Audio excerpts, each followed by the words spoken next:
Oh, you're fine.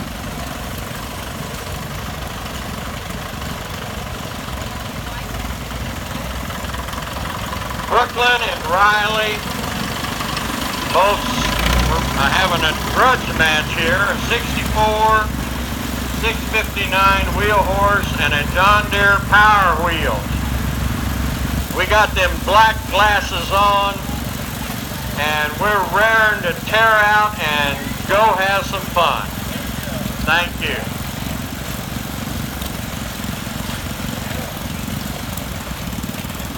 Oh, I know. Sterling Ray is back again. This isn't the same one. This is number 2 of 12 of these that he owns. My dad also bought one of the first rubber cars, B electric cars, just like this. And I finally found one. I didn't find his, but as I said before, these are extremely hard to find. I dare you to go out. There'll be somebody come up and tell me they got one for sale right